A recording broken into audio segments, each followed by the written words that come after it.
Welcome to the Purpose for Life podcast. I'm your host, Suzanne Roberts, author of It's Deeper Than That and founder of The Great Reconnection. I have with me today my co-pilot, Monu Singh. Monu, thank you for being here. Thank you. And thank you to all our listeners. I'm so glad to be here. Absolutely.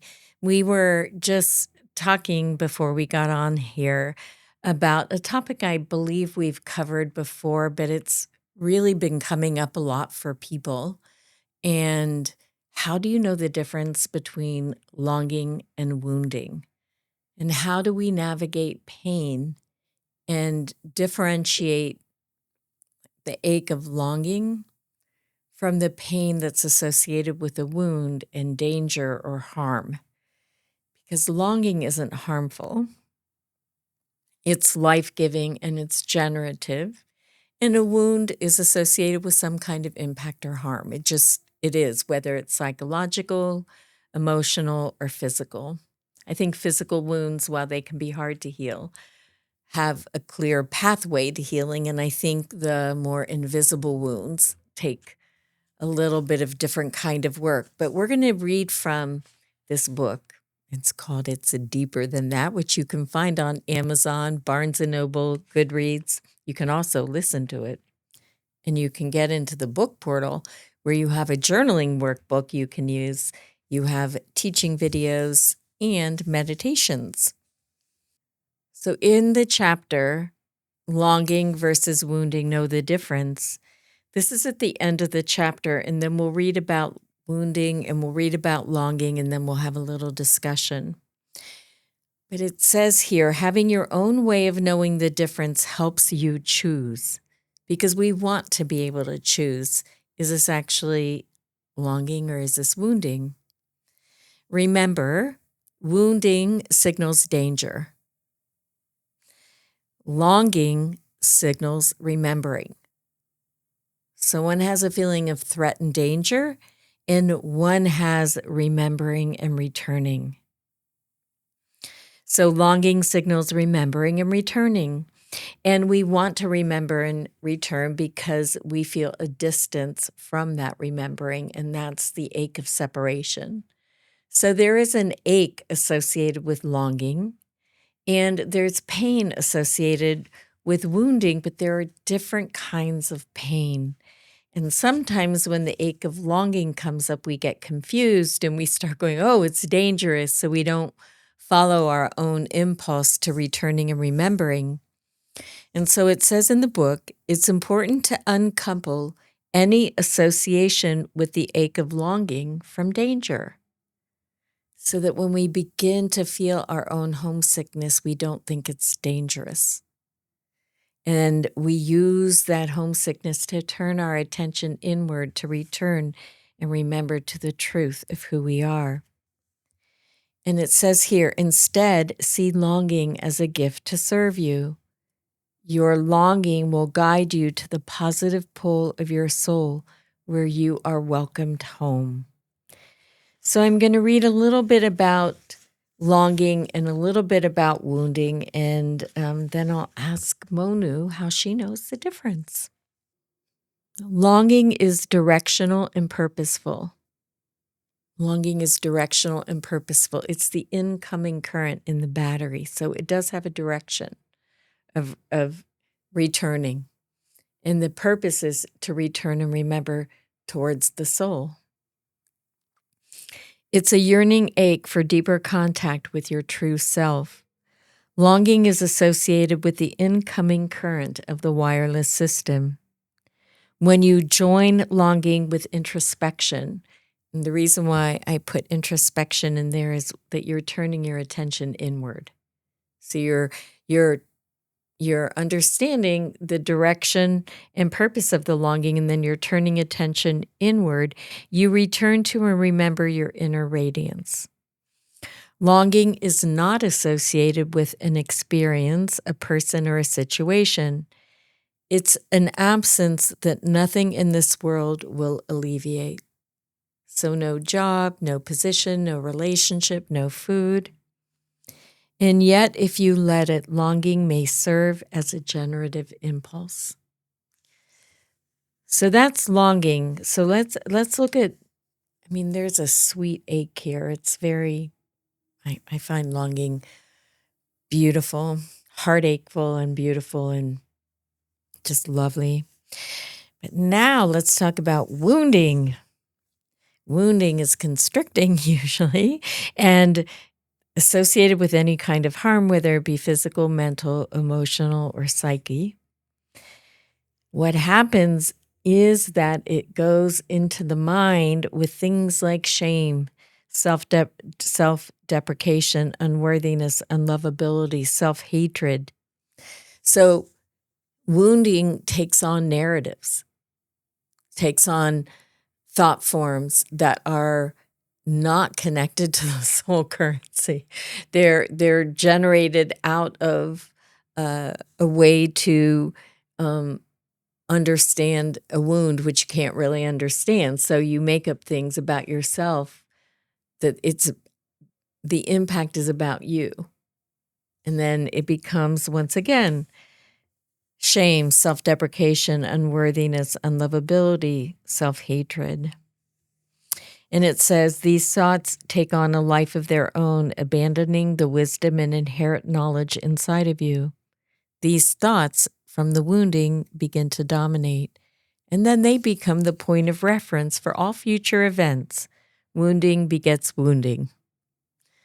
So I see Monu shaking her head there. So when we talk about longing, being purposeful and directional, and having a void or an absence that nothing in this world can take care of, and then the pain of wounding, which wounding begets wounding.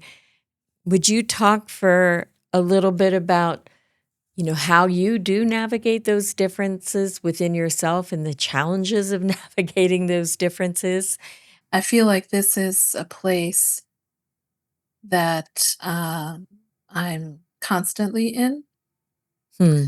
I think, because the intensity of my longing is so uh, deep and strong that it is easy for me, as I'm sure for many people, to confuse the intensity of my longing with the intensity of my wounding, because both are strong and living in me. But what I'm learning to do slowly is try to approach the sensations with curiosity and neutrality and feel like, you use the word introspection, like turn my attention inward and notice what I'm actually feeling beyond just the intensity. Am I feeling a constriction, or am I feeling like a vastness and an expansiveness? Am I feeling